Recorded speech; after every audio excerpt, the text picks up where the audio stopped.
Hello students, basic algebra हमने तकरीबन पढ़ लिया है। ठीक है, अब बेसिक अलजबरा के मैंने प्लेलिस्ट बना ली है। जिस स्टूडेंट को बेसिक्स नहीं पता अलजबरा के, वो वाली वीडियोस देख लें, ताकि ये अब कैलकुलस हम शुरू करने लगे हैं तो कैलकुलस में उनकी बहुत सारी हेल्प होगी। अगर वो वीडियोस देखी होंगी तो ये इजी रहेगा, नहीं तो आपको थोड़ा ये मुश्किल लगेगा। ठीक है, कैलकुलस शुरू करते हैं। लेक्चर नंबर 1 है हमारा कैलकुलस का। ठीक है, तो हमारा सबसे पहला जो टॉपिक है रैशनल एक्सप्रेशन है। रैशनल एक्सप्रेशन किसे कहते हैं? ठीक है, सबसे पहला टॉपिक टॉपिक हमारा ये है। अब रैशनल एक्सप्रेशन हम ऐसी कोई भी एक्सप्रेशन जो हमें इस फॉर्म में लिखी जाए, in the form of this P X Q X, where P X और क्यू एक्स टू पोलिनोमियल्स हो हमारे पास, means the ratio of two polynomial. देखिए हमारे पास ये एग्जांपल है, ये भी हमारे पास पोलिनोमियल है और ये भी हमारे पास पोलिनोमियल। इनकी रेशियो को जब या जहाँ भी ये हम रेशियो ले लें दो पोलिनोमियल की, वैसी एक्सप्रेशन को हम क्या कहते हैं? Rational expression. तो रैशनल एक्सप्रेशन क्या हुई कि the ratio of two polynomial is known as rational expression. ठीक है, तो ये वाली भी लिख सकते हैं, expression which can be written in the form of P X over Q X, where P X and Q X are polynomial. और हमेशा याद रखिएगा क्यू एक्स जो नीचे डिनोमिनेटर, ये कभी भी जीरो के इक्वल नहीं हो सकता। अगर हम इसको जीरो के इक्वल कर देते हैं तो ये वैल्यू जो हमारे पास डिफाइन नहीं होगी। ठीक है, कोई भी चीज़ जो है वो जीरो से अगर डिवाइड हो तो वो डिफाइन नहीं होती। तो हमारे पास इसकी एग्जांपल्स हैं दो रैशनल एक्सप्रेशन की। एक तो ये है, देखिए ये एक्स स्क्वायर प्लस 1, ये भी हमारे पास पोलिनोमियल है, और नीचे x भी हमारे पास पोलिनोमियल। अब पोलिनोमियल्स क्या होते हैं, ये अगर किसी को नहीं पता तो वो बेसिक अलजबरा का चैप्टर पढ़ ले, वहाँ मैंने पोलिनोमियल का एक लेक्चर दिया हुआ है पोलिनोमियल्स के पूरी एक्सप्लेनेशन के साथ, उसको समझ लग जाएगी पोलिनोमियल क्या होता है। प्लेलिस्ट पे जाएंगे हमारे चैनल की, वहाँ बेसिक अलजबरा का नेम से सारे टॉपिक्स होंगे, वो आप देख सकते हैं, प्ले लिस्ट है। अच्छा, तो हमारे पास दूसरी एग्जाम्पल ये देखें, ये है, ये ऊपर वाला भी हमारे पास एक पोलिनोमियल है, 3x³ plus 4x² plus 2x-1। ये हमारे पास क्यूबिक पोलिनोमियल है। ठीक है, इसको हम 4x के साथ ये रेशियो लेंगे तो ये वाली हमारे पास जो एक्सप्रेशन है उसको क्या बोलेंगे? Rational expression. तो बेसिकली रैशनल एक्सप्रेशन क्या होगा? ऐसी कोई भी फॉर्म जिसमें हमारे पास रेशियो और टू पोलिनोमियल के, उसे हम क्या बोलेंगे? Rational expression. चलें ये क्वेश्चन आते हैं ये वाले रैशनल एक्सप्रेशन के। अब हम इसे सिंप्लीफाई करते हैं कि ये कैसे सिंप्लीफाई होते हैं। ठीक है, चलें चलते हैं हम अपनी अगली स्लाइड पर। ये हमारा आ गया रैशनल एक्सप्रेशन। ये कुछ एग्जांपल्स हैं, ये मैं आपको भी सिंप्लीफाई करके दिखाता हूँ कि कैसे सिंप्लीफाई होती है। अभी क्वेश्चन नंबर 1 है, ये हम पहले सॉल्व करते हैं। क्वेश्चन नंबर 1 हमारे पास, ये बहुत से स्टूडेंट्स को थोड़ा सा मुश्किल लगता है इनको सिंप्लीफाई करना। तो असल में बेसिक है, फिर हम आगे कैलकुलस का मुकम्मल करेंगे। ये बेसिक आ जाए तो फिर कैलकुलस ईजी हो जाती है, इसलिए मैं पहले बेसिक करवा रहा हूँ। तो ये हमारे पास क्वेश्चन नंबर 1 है। चलें अब इसको कर लेते हैं। इसको पहले देख लेते हैं कि हमारे पास ऊपर 35x⁵ है और 49x, डिनोमिनेटर में 49x का स्क्वायर है। तो हम सबसे पहले इनको बिल्कुल फैक्टर में हम ये सारे को फैक्टर्स बना लेते हैं इसके। ठीक है, अब 35 है तो हमारे हम देखते हैं यार 35 और 49 कौन सा ऐसा एक सेम है जो दोनों पे मल्टीप्लाई होता है। तो हमें पता है वो क्या है? 7 है। 7 डिवाइडेड बाई 5 अगर मल्टीप्लाई बाई 5 करें तो वो 35 आता है। ठीक है, और हमारे पास दूसरा क्या आ गया? x⁵ सही है। इसी तरह 49 को हम करें 7 डिवाइडेड मल्टीप्लाई बाय 7, तो हमारे पास क्या आता है? 49, और दूसरा क्या आ गया? x² आ गया। ठीक है, तो ये 7 और 7 से कट गया, पीछे हमारे पास क्या बचा? 5x5 7x²। ठीक आ गया। अब हम मज़ीद इसको सिंप्लीफाई करेंगे। जो हमारे पास x² है, अब हम इसको ऊपर ले जाते हैं।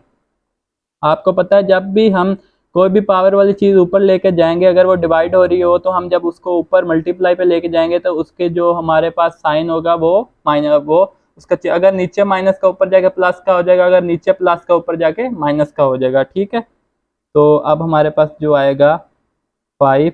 अब दोनों बेस सेम है, एक्स एक्स सेम है, तो इनको ऊपर वाले को हम प्लस कर सकते हैं। तो ये हमारे पास 5 प्लस -2 आ जाएगा। ठीक है, ये 7। ये एक्सपोनेंट का रूल है, ये भी मैं लेक्चर नंबर 3 दे के आया हूँ बेसिक अलजबरा में, इसलिए कह रहा हूँ बेसिक अलजबरा का प्लेलिस्ट देख लें तो कैलकुलस ईजी रह जाएगी आपके लिए। तो मैं इसलिए ज़्यादा एक्सप्लेन नहीं कर रहा ये चीज़ें, क्योंकि ये मैं पीछे पढ़ाया हूँ बहुत एक्सप्लेनेशन के साथ। तो हमारे पास अब क्या बचा?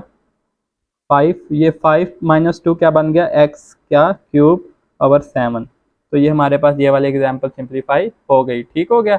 बिल्कुल ईजी थी। देखिए हमने इसको इतनी बड़ी को बिल्कुल ये थोड़ा सा सिंप्लीफाई कर दिया, सिर्फ क्या करके, रैशनल एक्सप्रेशन को सिंप्लीफाई करके। ठीक है, अब हमारे पास दूसरे नंबर का है, ये वाली होगी हमारी। इसका आंसर हमारे पास आया है 5x³ / 7। ठीक है, अब हमारे पास एग्जाम्पल नंबर 2 है, ये मैं आपको सॉल्व करके दिखाता हूँ।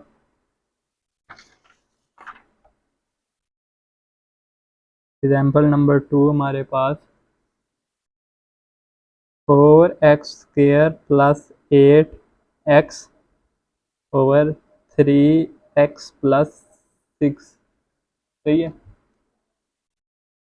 तो अब हम इसे बिल्कुल सिंप्लीफाई करते हैं। अब हमें फैक्टराइजेशन का भी लेक्चर देखे हूँ, बेसिक अलजेब्रा का लास्ट लेक्चर मेरा फैक्टराइजेशन का था, वो देखेंगे तो आपको पता चलेगा हम इसको कैसे फैक्टर्स में चेंज करते हैं। वो पहले वाला सवाल इजी था, क्वेश्चन इजी था, ये थोड़ा सा ट्रिकी है। इसको हमने जब पहले फैक्टराइजेशन में करना है तो शायद आपको समझ ना लगे, इसलिए फैक्टराइजेशन वाला भी लेक्चर आप देख आएँ। तो हमारे पास अब हम इसको फैक्टर बनाते हैं, तो ऊपर देखते हैं कि हमारे पास 4x दोनों में कॉमन आ रहा है। ठीक है, बेसिकली अगर हम 4x ऊपर कॉमन ले लें तो हमारे पास क्या आ जाएगा, x + 2।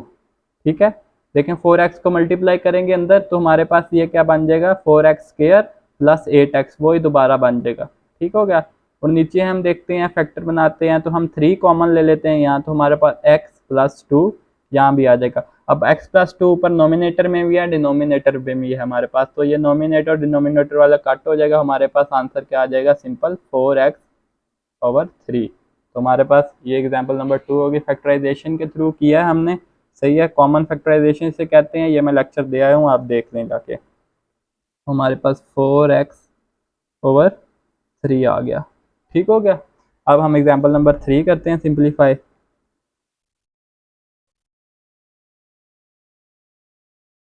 ये हमारे पास है x² - 16/x² + 9x + 2। ये भी फैक्टराइजेशन होगा बाय आइडेंटिटी। ये मैं बार बार ये एक लफ्ज़ वर्ड बोल रहा हूँ कि ये मैं पीछे फैक्टराइजेशन में सारे मेथड पढ़ा के आया हूँ। ठीक है, अब देखें x² - 16, तो ये हमारे पास वो वाला फार्मूला a² - b² वाला, तो जिसका आंसर होता है a - b और a + b। ठीक है, ये आइडेंटिटी है हमारे पास, अलजेब्रा में आपको पता होगा। तो हमारे पास यहाँ बेसिकली क्या है, x² - 4²। ओके, और नीचे हमारे पास x² + 9x + 20 है यहाँ। ओके, +20 आ गया। तो हमारे पास जब हम इसको और सिंप्लीफाई करें तो ये हमारे पास आ जाएगा x - 4 x + 4। कैसे आया, इस फार्मूले के थ्रू आया ये। तो नीचे हमारे पास अगर हम, हाँ, अब इसकी फैक्टराइजेशन कैसे करेंगे, अब हम देखते हैं कि ये फैक्टराइजेशन कैसे होती है।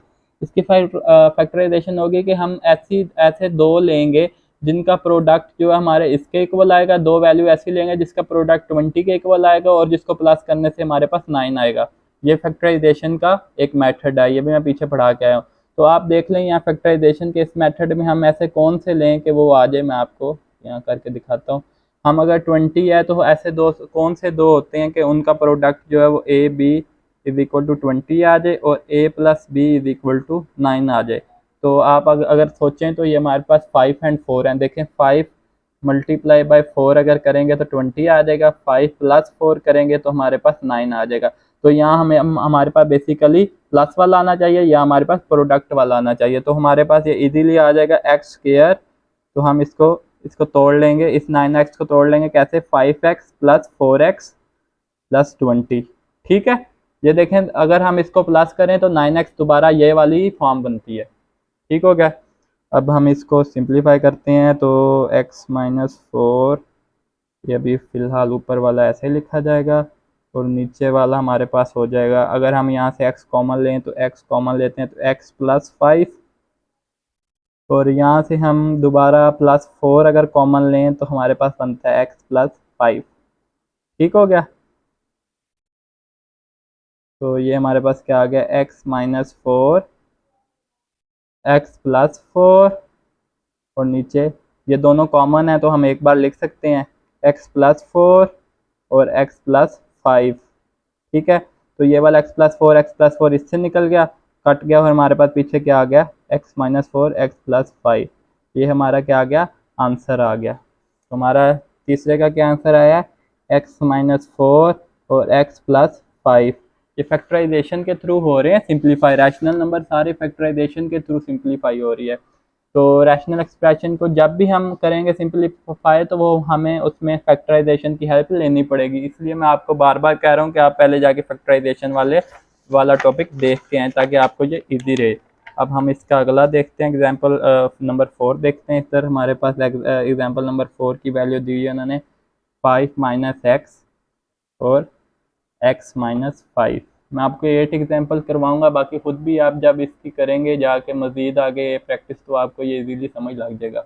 ओके, तो देखने में तो एक जैसा ही है, मगर ये एक जैसा नहीं है, क्योंकि ये देखें, ये +5 है और -x है, या +x है -5 है। तो कैसे होगा, हम अगर हमें हमारे देन पे आए तो हम ऊपर वहाँ -1 अगर कॉमन ले लें, तो ये हमारे पास क्या आ जाएगा, -5 + x, क्या आ जाएगा, -5 + x, और नीचे भी x-5 है। तो अगर हम इसको रीअरेंज करें तो ये बन जाएगा x-5 और x-5, क्योंकि ये माइनस का 5 है, मैंने बस इनकी जगह बदल के रीअरेंज किया है। तो ये हमारे पास कट हो रहा है, तो आंसर क्या आ रहा है, -1। तो एग्जाम्पल नंबर 4 का आंसर क्या आ गया हमारे पास, -1। ठीक हो गया।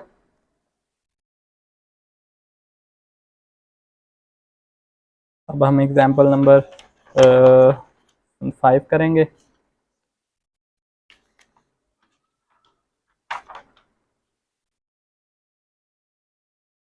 देख लिया आपने कि एक्सप्रेशन में ज़्यादातर कौन सी चीज़ यूज़ हो रही है, फैक्टराइजेशन यूज़ हो रही है। आपको दो चीज़ों का पता हो, पोलिनोमियल्स क्या होते हैं, फैक्टराइजेशन, तो आपको ये इजी हो जाएगा, बिल्कुल इजी हो जाएगा। तो वो दोनों लेक्चर ज़रूर देखें मेरे बेसिक अलजेब्रा की प्लेलिस्ट में।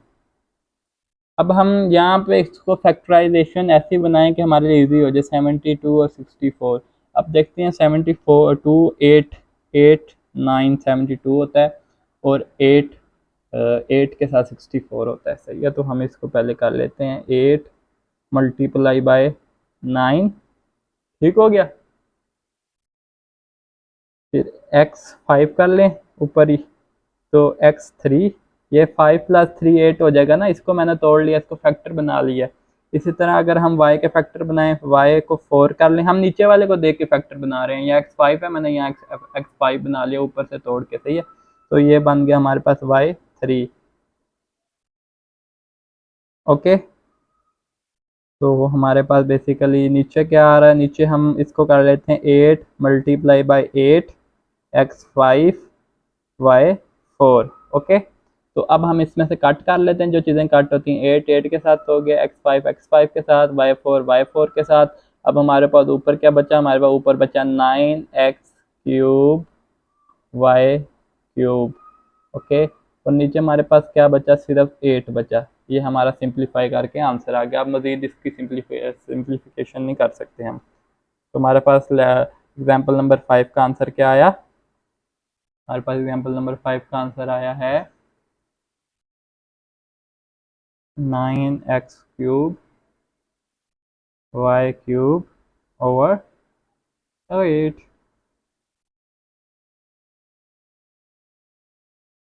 अब 6 एग्जाम्पल करने हैं हमने, 6 एग्जाम्पल करते हैं।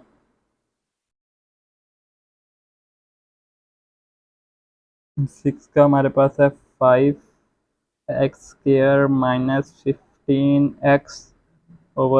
15x/8x - 24।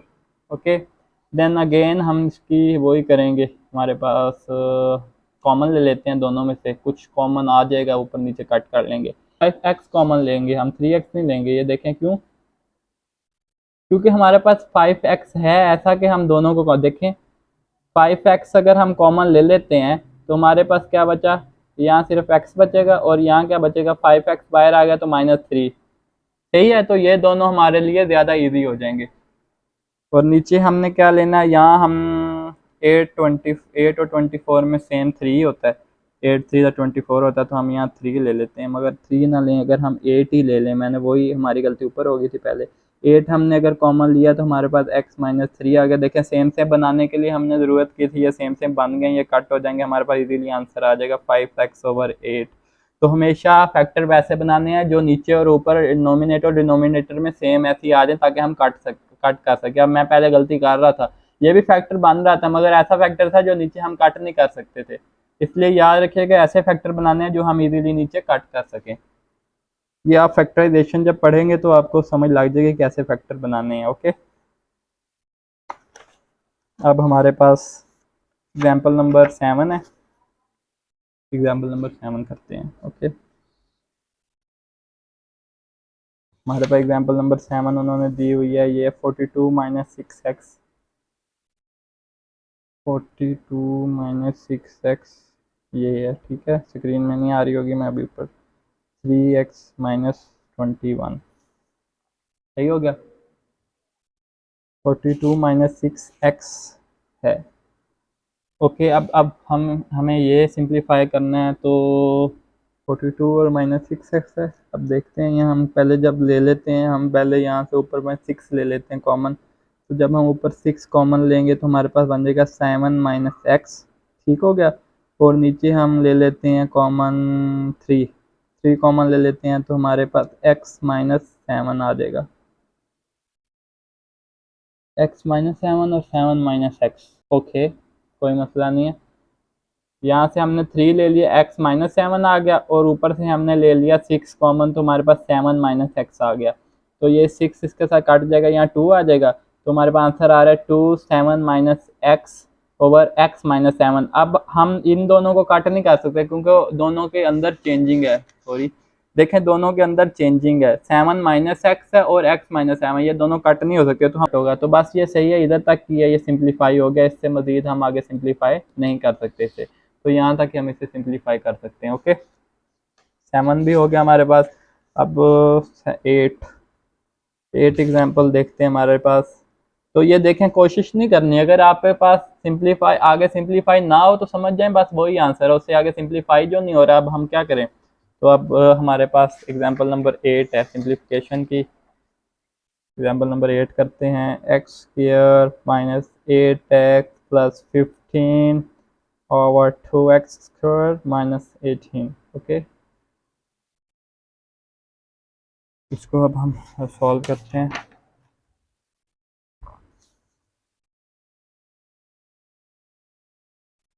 एक मिनट। ओके, अब इसके अंदर हम कुछ चीज़ें कॉमन ले लेंगे, सोचने वाली बात है क्या लें common.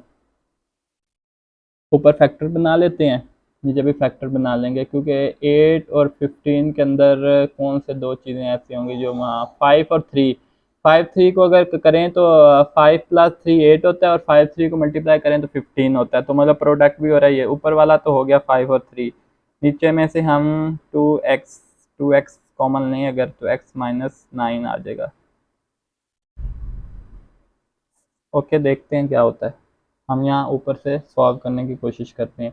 X square, okay, minus 3x, सही है, minus 5x plus 15 over 2x square minus 18। अभी नीचे वाले को नहीं छेड़ते, वो देखते हैं बाद में कि कौन सा हमने अपनी मर्ज़ी का आंसर लेना होता है तो वो वाले लेंगे। तो हमारे पास यहाँ से x ले लिया कॉमन, तो हमारे पास बच गया x माइनस 3, सही है, x कॉमन लिया, तो यहाँ से माइनस 5 कॉमन लिया, तो ये हमारे पास बच गया x माइनस 3। ओके, तो ये अभी हम फिलहाल वैसे का वैसे लिखते हैं, एक आध स्टेप बाद ज़्यादा हो जाएगा। ऊपर क्या बन जाएगा, x माइनस 5 और x माइनस 3, ये दो आ गए। अब इसको देखते हैं कि हमने x माइनस 3 करना है, तो x माइनस 3 कैसे होगा। 2 सिर्फ कॉमन लें यहाँ से, ठीक है, यहाँ से सिर्फ 2 कॉमन लें, 2 कॉमन लिया, एक्स स्क्वायर माइनस ये 9 बन जाएगा, सही है। तो x माइनस 5 और x माइनस 3, नीचे क्या आएगा 2x स्क्वायर माइनस 3 स्क्वायर, तो वही identity A square minus B square, मतलब a minus B A plus B. तो हमारे पास जो अब आंसर यहाँ इसका निकलेगा वो निकलेगा x माइनस 5 x माइनस 3 और 2 x माइनस 3 x प्लस 3। तो x माइनस 3 इससे कट हो गया, तो हमारे पास क्या आंसर आ गया, x माइनस 5/2 x+3। तो ये हमारे पास इसका आंसर आ गया। इससे मज़ीद सिंप्लीफाई नहीं कर सकते हम, तो ये हमारा आंसर हो गया। ठीक है, तो वही दे मैंने फिर एक बार दोहरा रहा हूँ कि हमने वो चीज़ कॉमन लेनी है जो हमारा डिनोमिनेटर और नोमिनेटर में कुछ मैच हो जाए, ताकि हम उसे कट करके सिंप्लीफाई कर सकें। और भी फैक्टर बन सकते हैं, मगर फैक्टर वही बनाने की कोशिश करें जो हमारे कट हो सकें। सही है, ये 8 एग्जांपल्स थी, मैंने 8 की एक आपको सिंप्लीफाई करके दे दी है ये वाली। तो ये रैशनल एक्सप्रेशन को मैंने आपको बता भी दिया क्या होता है, और सिंप्लीफाई भी करके दे दिया। ठीक है, अब मज़ीद हम कैलकुलस का लेक्चर नंबर 2 करेंगे, जिसमें हम रैशनल एक्सप्रेशन को एडिंग, सब्ट्रैक्टिंग, मल्टीप्लाइंग कैसे होता है वो सारा देखेंगे। ठीक है, तो हमारे साथ जुड़े रहे, हमारे चैनल को सब्सक्राइब करें और बेल के आइकन को लाजमी दबाएं, ताकि हर आने वाली वीडियो सबसे पहले आप तक पहुंच सके। शुक्रिया, थैंक यू।